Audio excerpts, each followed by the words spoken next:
So I'm sitting in Hyderabad on the sets of Sardar Gabbar Singh with the one and only power star Pawan Kalyan. Mr. Kalyan, thank you for first of all talking to us. I believe you haven't given an interview in a long time. I feel a little shy to give interviews. That's it. You're shy? Not shy. I don't feel like talking much about myself. That's the reason. You don't enjoy it? Not that I don't enjoy. Somehow I feel I do my work and just go back. That's it. There's not much to say other than doing the work. That's what I feel.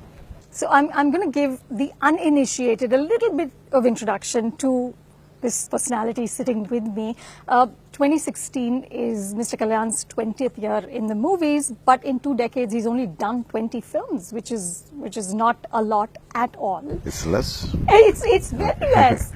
And we could be here all day and I could be telling you about his box office and the fans that he has. But instead, I'm just going to read out a few of his dialogues, the most popular ones, to give you a sense of who this is. In one film, he says, just because a lion, of course, this is translated from Telugu, just because a lion is sleeping, you don't make a braid with its mane. I love it. I don't follow trends, I create my own. And here's my personal favorite from the film Gabbar Singh. When the bad guy tells Mr. Kalyan, you don't know how popular I am in this region, Mr. Kalyan replies, popularity is like a passing cloud. When the climate heats up, it will melt down. I am like the sky, rain or thunderstorm, I'll always be the same. Is that true of you? Are you the same? I don't know. For me, for a film, it's kind to entertain audience. Maybe that's how people write. At my personal level, I just don't think anything. I just do my job. That's it. I don't. I happen to be an accidental actor, so I was not supposed to be an actor. I read that you liked gardening and you wanted. Yeah, actually, my passion was gardening and farming. Maybe I wanted to be a farmer all through my life. Except that I could become other things. Except that, still I try a little in farming and gardening. So you were a reluctant, accidental actor, but you're doing such an amazing job of it, and which is why you're called the power star. And what I love about that label is it says so much in such a short time. But the truth is, you're not just an actor. I looked at your movie credits. It says stunt choreographer, playback singer, writer, director. You're so many things. I think all happened because of necessity. I had my limitations. I have my own limitations even now. And when people try to put me in their imagination, and I was struggling to fit into it. But instead of, in the process, I was ending up as someone which I couldn't deliver the goods. So I was thinking, like as I said, if it is me, I can, this is not my area of expertise, or this is my area of something which I can do. So what I used to do is what I can do. So I can do this. I used to give the inputs or something. At least I made myself comfortable to do what they had given. So I used to adopt a little here and there. That's how it started off. And later, I think I got the hang of it, and then I was continuing. You make it sound very simple. But actually, I'm sure it's not as easy as that. No, they don't let it happen. So you'll have a lot of struggle and fight. Like, yeah, no, I'm saying simple, but in the process, it's not simple. You have to have a lot of kind of arguments, but somehow I used to convince them. You know what convincing means. Do you ever think that as because you're so big and they love you in ways that are beyond your movies, do you always have to play the upright good person? Definitely, I don't like to play as I'm very clear about certain things. I don't like to play as a bad guy. There are no bad guys in this world. The complete bad is not there. It's only shades of grey. There's no complete good. It's shades of grey. And also, I'm not a great actor in such that where I can transform into another character, where I completely, from the previous film to another film, I can transform myself into another. I can't do that because I'm not a trained actor. So happy being what I can do it. That's all I can say. In an interview, Steven Spielberg had said that his biggest problem was that nobody would say no to him because he was so powerful. So I love that. So is that a problem you face, that nobody ever says no to you? I'm aware of myself. I know my own limitations. I tell them, I said, I'm not able to do this. Could you help me? But they think, okay, you do a lot of things I think you know. Like I pick up cues from anyone. Any small suggestion, I take it. they restrain and they confine themselves by not able to give me the right input. So because I'm a popular, I'm a known actor, that doesn't mean I know everything. Most of the time I try to keep seeking inputs from different, even no matter who they are, whatever they are, even a little inexperienced, but still they come out with the brilliant ideas. So I try to keep reaching out to them. You listen? I do.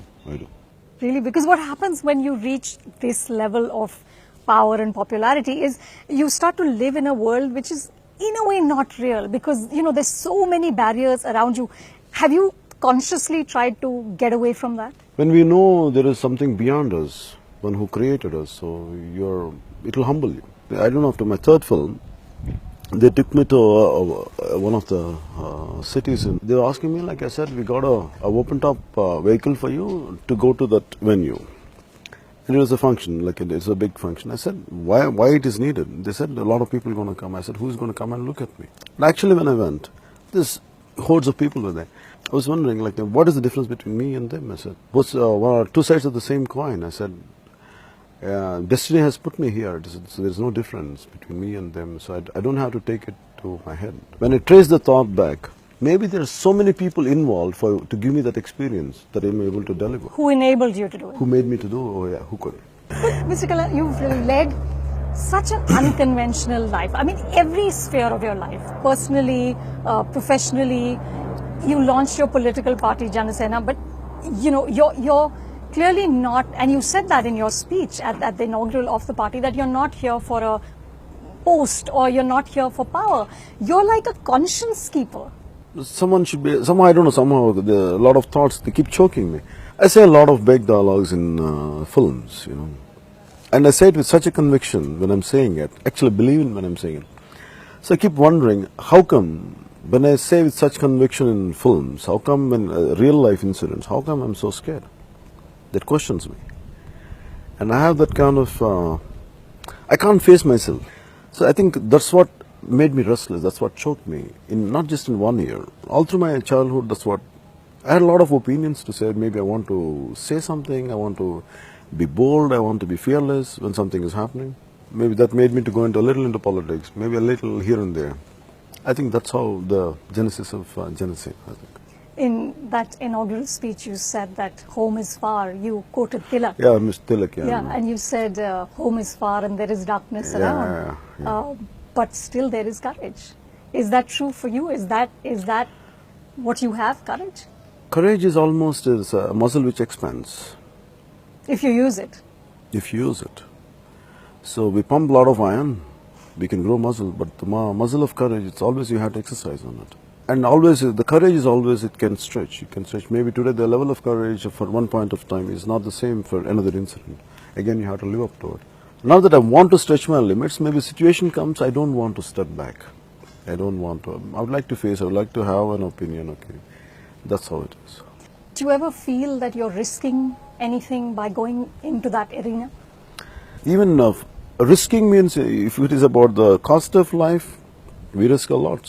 Even if a simple horse riding, even sometimes we go through a lot of kind of electrical short circuits and all. So in that way, if you look at it, danger is lurking everywhere. So for me, I said, and that too, if we are about to die at any point of our time, so why can't we say something and just do it? I think that's how it started off.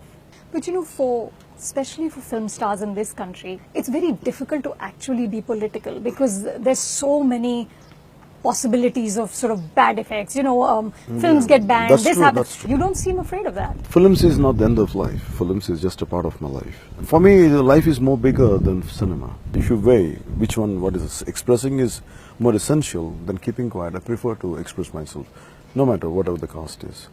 But it's not that I will be foolish. I choose, and also I go through a lot of thinking process. It's not that I want to irritate people. It's not that I want to make people angry. I said, if there is some kind of imbalance or injustice, I want to put it in such a way to make them understand. You're not seduced by your own superstardom?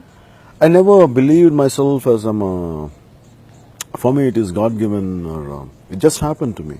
I was reading up about your fans, and they call themselves Pawanists, and they believe in Pawanism. I don't know how it came. So for me, sometimes I find it strange. But Do you ever stop and introspect about why they love you so much? Maybe all of us look for some kind of role models. And maybe role model is too big a word. But I never did it consciously. I just did it for myself, not for that it's going to be good for someone. But what I will do, that's what I could do. You followed your heart. I followed my heart. You're handling success very well, but you also handled failure very well. I mean, after the stupendous success of Khushi, you went through almost, 10 years when there wasn't really a big blockbuster. How did you deal with that? I think much before I entered into films, I was telling you, accidentally I was pushed into films. For me, films, if I could do it passionately, was like, whatever job will be given to me, I do it with complete dedication. It's not something I don't waver. So when films happen to me, how best I can be, that's what I was trying. So when I was doing it, I used to go and tell my mother, I said, Ma, I used to call Ma, what's happening? These guys are paying me money and they're letting me do what I like. So for me, even if they don't pay me money, I said, I'm very fine because I'm able to do something which I like.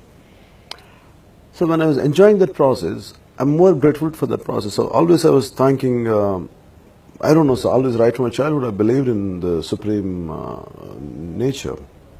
It's not something of formless God, it's not something of God of form or something, but always I believe something higher, a higher power. So I said, I'm hardly a high school dropout, and how come life is able to give me this much? So it is not my capacity, it's not my intelligence, it's not my abilities. Something happened to me. So that made me, even if I was I was getting success one after the other, I was always scared. I know this is not mine, it was given to me. Tomorrow a failure comes, and I also don't own it. Don't own this success, and don't own that failure. I think that's how I went through my failures. And do you plan to direct again? For me, directing a film is confining myself. I prefer to do beyond the director. I know a lot of young talent is there. I can conceive, write, stories and screenplays. That is more better for me. But you're also captain of the ship. Or are you captain of the ship anyway?